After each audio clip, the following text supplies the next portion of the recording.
Hi guys, it's our afternoon of our first day of legitimate rain, and that's now turned into wind and sunny skies and a whole bank of storm clouds blew over us about an hour ago from the west, stacked up right on top of our area here, and then moved off as a sort of a mass over towards Avery, which is in that direction. So everything stayed dry. I changed all my bedding out, all my summer bedding out, and put winter blankets on the mattress and all kinds of stuff, and kind of an interesting ordeal when your mattress is literally almost as big as your living space, to be able to pull it all up and clean around it and underneath it, and also put a mattress wrap around the mattress to protect it, and also mattress pad and all that kind of stuff. So I'm just out fussing around with stuff and putting stuff away and checking on the state of things after the rain to see if there's any surprises, and there are none so far. Perhaps you would like a little glimpse of my water system. I know I've made a video for you of the water down in the canyon when it comes out of the well, but by the time it comes up here, it's subject to totally different process. So let's look at that now. So the water comes up over here. This is kind of like where the driveway comes up to the top of the pad. And there's the water spigot as it existed for the previous people. It's been there for a long time. All the valves for all the sprinkler systems and everything they had installed up here are under that pile of dirt. So from there, the water, I have a hose hooked up there, and it goes down across the driveway and to where all my plants are that I brought up from Stockton. They're kind of taking refuge down in a little holler down there. And then this white PVC pipe runs along the edge here all the way up over. Rick said it had been here for 4 years, so it's kind of taken on the shape of the land, and it's pretty cooked. In some places, that dark purple staining is what happens to PVC plastic when it's exposed to sunlight. It kind of oxidizes and gets crispy, but I'm not going to go spend more money until it breaks. When it comes time to install water for real, we'll tear it all out and do brand new stuff. So it comes over here to this riser, and the riser splits, and I've run this green hose out. I think it's about 100-foot hose. Yeah, that's a 100-foot hose to a squirter, and just lay that out on the ground and use it when I want. And keep in mind that this water, once it's reached up to the top of the pad here, has gone through 2 filters that are down in the canyon, and they seem to be working.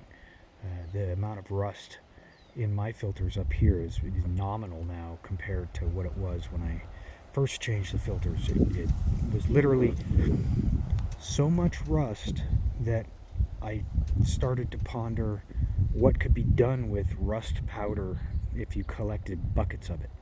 But I don't have that problem anymore since I opened the valves to the filters down below. So water comes up here, goes to the riser, comes out the green hose, and that's just used for general purpose. And then the black hose here goes down this, I want to call it 2-inch PVC pipe. Just a couple of sections of 2-inch PVC pipe. The black hose runs through that. The reason I did that was to protect the black hose from the sun. It's a rubber hose, it's not going to degrade, but it gets hot. So the transition from right there across this sunny spot to underneath the trailer, I wanted it to stay cool. So I put it in some scrap pipe that I collected off the property when I first moved here. Okay. From there it goes underneath the trailer and it just sort of coils up down there and then enters this shed device right there. And you can see it goes in there, and also the freshwater hose comes out of there after it goes through the filtration and up into the trailer. So we'll look at my filter, my little filter shed here. It's a Suncast plastic shed, and these are actually pretty good. I haven't had any trouble with this thing.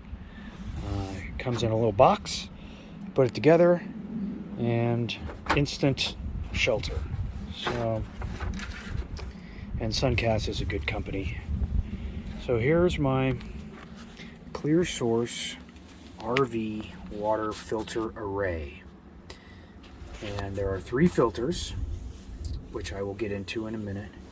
But this is the black hose that comes in through the sidewall there, goes and wraps around and enters the filter array here. 1, 2, 3 filters, and then out. There's a pressure monitor here on this side of the filtration system, and on this side of the filtration system. And if the filtration system is running perfectly, then the numbers here should match the numbers here. And if there is a decrease in pressure across the array, where this is reading less when the water's turned on, that means that these are starting to get plugged up. So the first filter here is a 5 micron, I put these stickers on, is a 5 micron filter, and this is designed specifically to catch rust. The rust molecule is so large that it just sticks to the filter, and 5 micron is all you need. If there was other sediment type stuff in here, then it would catch that too.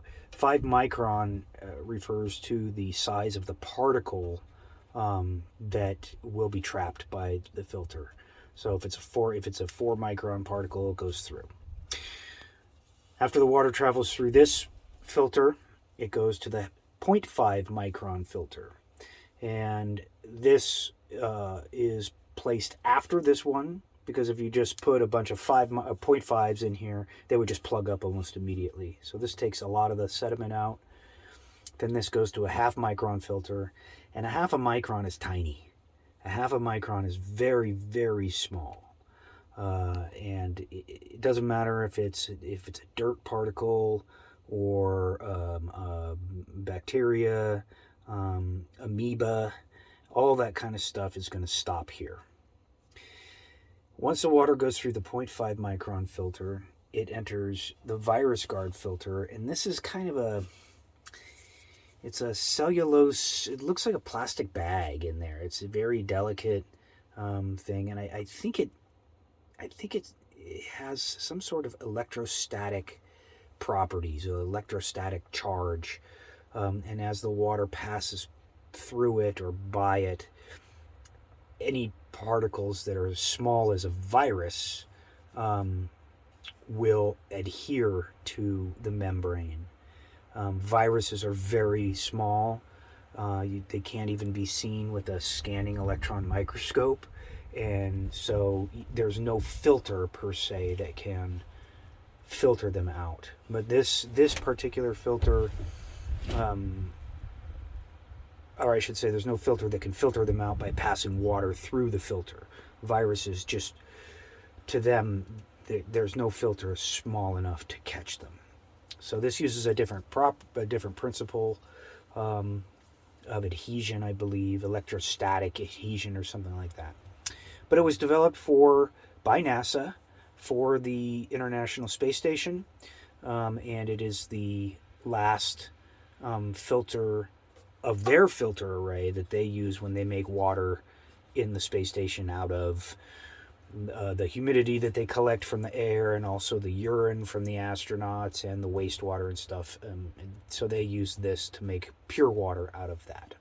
And then out of the virus guard part of the filter, and through this valve, and then through this pressure regulator. This keeps the pressure from not exceeding 40 pounds, because that's what the trailer is rated for.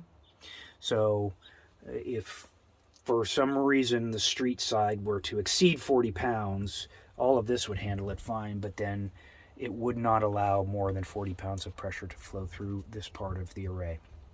I also have a port here that I can hook a hose up to get fresh water out using a garden hose for whatever reason I want.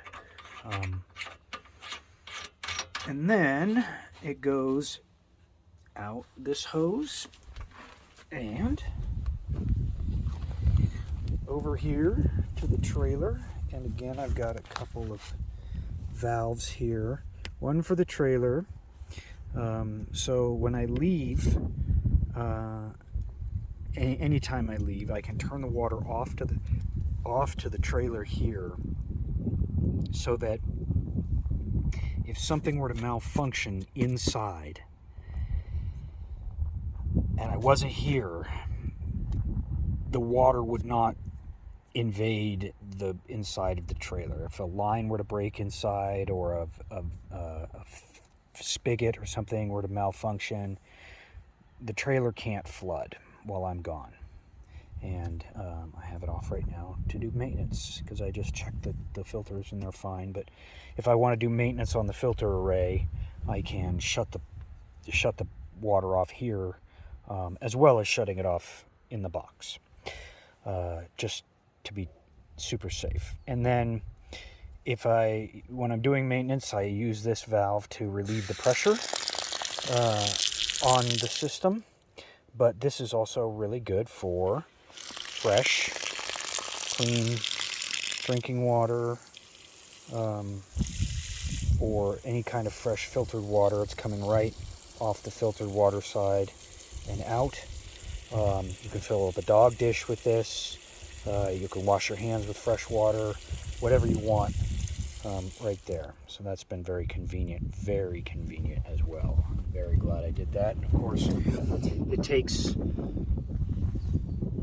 1, 2, 3 different connectors to make it all made up, because all the threads are different. They're designed for different applications. So that's my water system. And then inside, I have my Berkey water filter, which I can show you right now. Okay, inside the trailer, this is my Berkey water system. And I usually drink cold water from the fridge that I've made with this, but I will drink from a glass just to demonstrate. So, filtered water comes out of the bottom, no problems. And it does about 1.5 gallons at a time.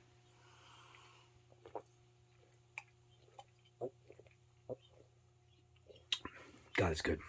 Okay. So what you do is you pour, let's see if I can turn on the flash. Yeah. So you pour water in the top, and those two black things right there, those are the filters. And there's some kind of crazy extruded ceramic filter that is the pores are big enough only to allow the water molecule through.